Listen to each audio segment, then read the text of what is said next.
কোচবিহারে রাজ্যের বিরোধী দলনেতা শুভেন্দু অধিকারীর কনভয়ে হামলা চালানোর প্রতিবাদে বিজেপির বিক্ষোভ মিছিল দক্ষিণ দিনাজপুরে। বুধবার দুপুরে দক্ষিণ দিনাজপুরের বালুরঘাটে মিছিল করে এসে বালুরঘাট থানা ঘেরাও করে বিক্ষোভ দেখায় বিজেপি কর্মীরা। এদিনের বিক্ষোভ মিছিলের নেতৃত্বে ছিলেন বালুরঘাটের বিধায়ক অশোক লাহিড়ী, তপনের বিধায়ক বধুরাই টুডু, বিজেপি যুব মোর্চার জেলা সভাপতি শুভ চক্রবর্তী সহ অন্যান্য বিজেপি নেতৃত্বরা। বিজেপির জেলা কার্যালয় থেকে মিছিল বের করা হয়। এদিন শহর পরিক্রমা করে বালুরঘাট থানার সামনে বিক্ষোভ দেখানো হয়। সেখানে দীর্ঘক্ষণ বিক্ষোভ দেখান বিজেপির নেতৃত্বরা।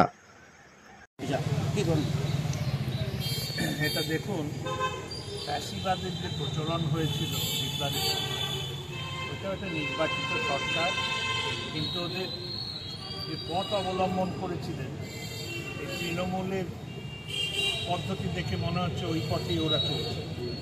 কী ঘটনা ঘটেছিল, আমাদের বিধায়ক সুশীল বর্মন ওর ওপর বোধহয় মাথা ভাঙার বিধায়ক, তাই তো মাথা ভাঙার আমার সহকর্মী, ওর গাড়ির ওপর হামলা হয়। ওই হামলার প্রতিবাদে একটা বিক্ষোভের তাও পুলিশ প্রশাসন আপত্তি করেছিলেন।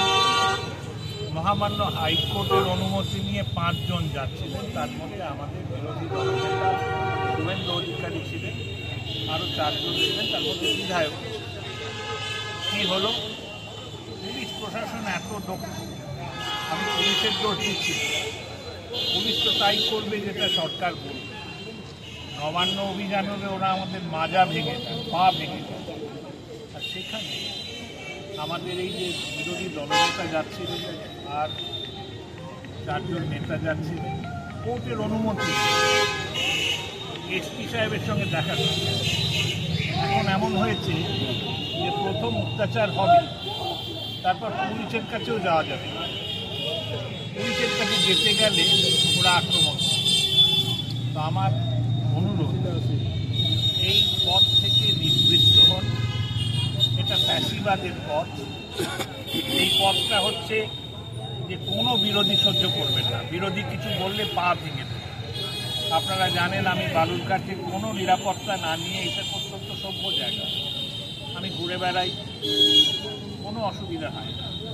কিন্তু সারা পশ্চিমবঙ্গের অন্যান্য জায়গা দেখতে তো আতঙ্ক হয়, কে কী অসভ্যতা।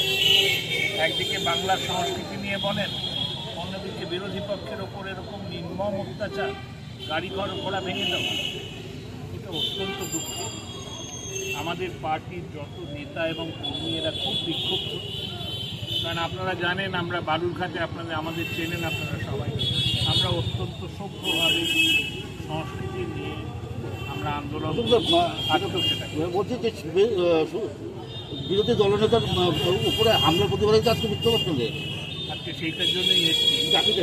তাতে কাগজে পড়লাম 3 জনকে গ্রেফতার করা হয়েছে।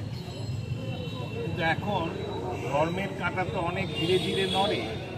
ওই 3 জনকে কী করা হবে, ছেড়ে দেওয়া হবে না ওদের শাস্তি হবে, তার জন্য অপেক্ষায় থাকবে।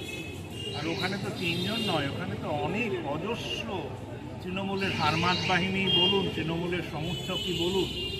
আমার তো মনে হয় না এটা একেবারে স্বতঃস্ফূর্ত ওরা সব বাড়ির থেকে ছুটে এসছেন শুভেন্দুবাবুর বিরুদ্ধে। এটা তো সংগঠিতভাবে করা হয়েছে। এ কথা তো বলা একান্ত অনুচিত। এটা মানুষ এমন খেপে গেছে যে ওরা এসে ভাঙচুর করেছে। তার প্রতিবাদে এই সরকারকে ঘুমন্ত সরকার, ঘুমন্ত বলবো না, এরা ঘুমানোর ভাব করছে, আসলে বিরোধীদের একেবারে শায়েস্তা করার চেষ্টা করে।